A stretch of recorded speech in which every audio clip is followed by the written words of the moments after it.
16,000 रुपए बिल आया। सिर्फ पंखा और 3 जने हम हैं। लेस्को अफसरान ने 71 यूनिट इस्तेमाल करने वाले शहरी को 82,000 रुपए का बिजली का बिल भेज दिया है। अब यही इसका हाल, अब आएंगे तो इनको मारेंगे, वो बिल नहीं भरेंगे हम लोग, खुलेआम कह रहे हैं। अफसरों के बच्चे तो फ्री है, उनके स्कूल, इनके ट्यूशन, इनके गाड़ियाँ, उनके पेट्रोल, हर चीज फ्री है। 75 साल हो गए, ऐसा जुल्म कभी नहीं हुआ।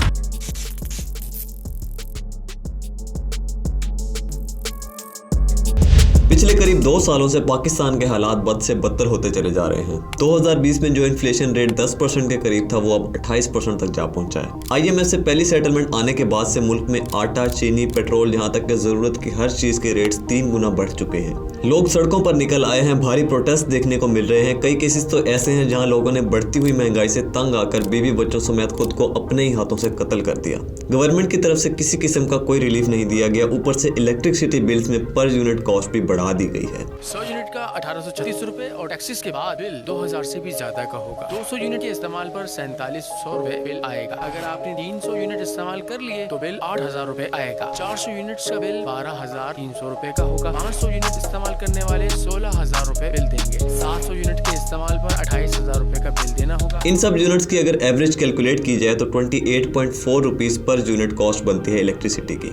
इस प्राइस को अगर इंडिया से कंपेयर किया जाए तो इंडियन गवर्नमेंट पाकिस्तान से बहुत कम रेट्स पर इलेक्ट्रिसिटी दे रही है अपने लोगों को। एवरेज करीब 6 से 7 रुपए पर यूनिट है। इनफैक्ट इस टॉपिक की रिसर्च के लिए एक बड़ा ही इंटरेस्टिंग कमेंट देखने को मिला, जिसमें एक इंडियन ने लिखा कि मैं दिल्ली में रहता हूं और पिछले 6 महीनों से मैंने अपना बिल पे ही नहीं किया, क्योंकि मैं हर महीने 200 से कम यूनिट्स कंज्यूम करता हूं और इतने यूनिट्स पर गवर्नमेंट बिल चार्ज ही नहीं करती। और इससे ज्यादा भी कंजम्पशन की जाए तो 400 यूनिट्स तक इंडियन गवर्नमेंट 50% अलहदा से सब्सिडी देती है अपने लोगों को। इस बात को जब क्रॉस चेक किया तो ये बिल्कुल सही लिखा है इन्होंने।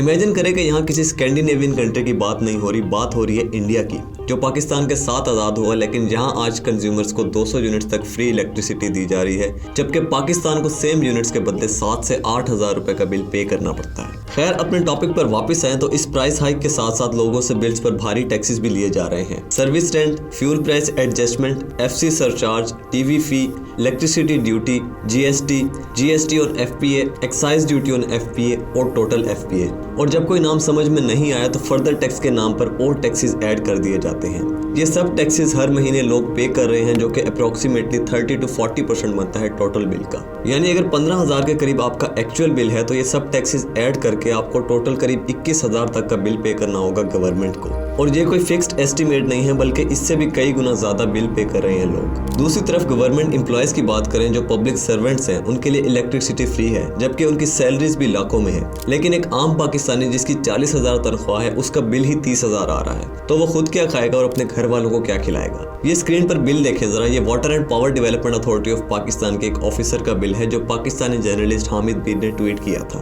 1200 यूनिट्स कंज्यूम किए इन्होंने, कम से कम 50 से 60,000 रुपए बिल बनता है इनका, लेकिन सिर्फ 700 रुपए बिल चार्ज किया जा रहा है इनसे। यानी एक तरफ गरीब आदमी जो पहले ही महंगाई के बोझ से दब चुका है, उससे 71 यूनिट्स के बदले 82,000 बिल लिया जा रहा है। वहीं दूसरी तरफ ऑफिसर रैंक गवर्नमेंट एम्प्लॉय, उसे बिला वजह की सब्सिडीज दी जा रही है गवर्नमेंट की तरफ से। और ये सिर्फ एक बिल है, हर साल वापडा एम्प्लॉयज और ब्यूरोक्रेट्स 10 बिलियन रुपए से ज्यादा की इलेक्ट्रिसिटी फ्री में यूज करते हैं। इसके अलावा इलेक्ट्रिसिटी थेफ्ट के भी काफी केसेस देखने को मिलते हैं, जहाँ 49 बिलियन रुपए की बिजली चोरी होती है सिर्फ एक महीने के अंदर। यानी एक साल में 588 बिलियन रुपीस का इकोनॉमी को लॉस होता है सिर्फ बिजली चोरी की वजह से। इसके अलावा ट्रिब्यून की एक रिपोर्ट के मुताबिक KPK प्रोविंस के 4 डिस्ट्रिक्ट्स बन्नू, DI खान, टैंक और शांगला में रहने वाले 100% कंज्यूमर्स बिल पे ही नहीं करते, और पसनी, गवादर, मकरान और लोरालाई के 90% लोग इलीगल कनेक्शन से इलेक्ट्रिसिटी यूज करते हैं। इसके साथ साथ सिंध के भी काफी शहरों में यही सब कुछ देखने को मिलता है। टंडो मोहम्मद खान में 15% लोग, शहीद बेनजीराबाद में 21%, सक्खर में 40% और लाड़काना में 60% लोग भी इलीगल कनेक्शंस के थ्रू बिजली चोरी कर रहे हैं। और इन सब का बोझ उन्हें उठाना पड़ता है जो हर महीने ईमानदारी से अपने बिल्स पे कर रहे हैं, जिसके खिलाफ इन सब लोगों ने मिलकर आवाज भी उठाई। लेकिन गवर्नमेंट की तरफ से ना तो बिजली चोरों को पकड़ा गया,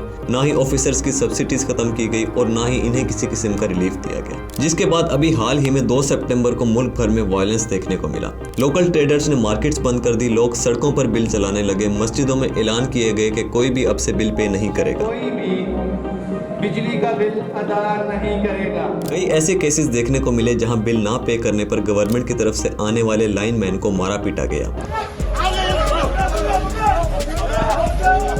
लोगों का कहना था कि जब तक रिलीफ नहीं दिया जाएगा तब तक ना हम बिल्स पे करेंगे और ना ही किसी को मीटर उतारने देंगे। मीटर उतारने के लिए जो आएगा कि उसको हम उसी मीटर के खंबे के साथ लटका के उसको हम मारेंगे। दूसरी तरफ care taker prime minister Anwarul हक का कहना है कि IMF की कंडीशंस हैं और नेक्स्ट सेटलमेंट के लिए इन्हें मानना होगा और लोगों को ये बिल्स पे करना पड़ेंगे। There is no second option. इसके बाद IMF की मैनेजिंग डायरेक्टर क्रिस्टलिना जॉर्जिएवा का ये स्टेटमेंट सामने आया, जरा गौर से सुनिए इसे। By moving subsidies only towards the people who really need it, it shouldn't be that the wealthy benefit from subsidies. It should be the poor. यानी गवर्नमेंट अमीरों को सब्सिडीज दे रही है और टैक्सेस गरीबों से इकट्ठे कर रही है, जबकि IMF का खुद का कहना है कि इन सब्सिडीज के असल हकदार सिर्फ पाकिस्तान के गरीब लोग हैं। पाकिस्तान में इलेक्ट्रिसिटी क्राइसिस आगे क्या मोड़ लेंगे ये तो वक्त ही बताएगा। आपकी क्या राय है कमेंट्स में जरूर बताइएगा। वीडियो अच्छी लगी हो तो लाइक करें। इसी तरह की और इंटरेस्टिंग वीडियोस देखने के लिए चैनल को सब्सक्राइब करें।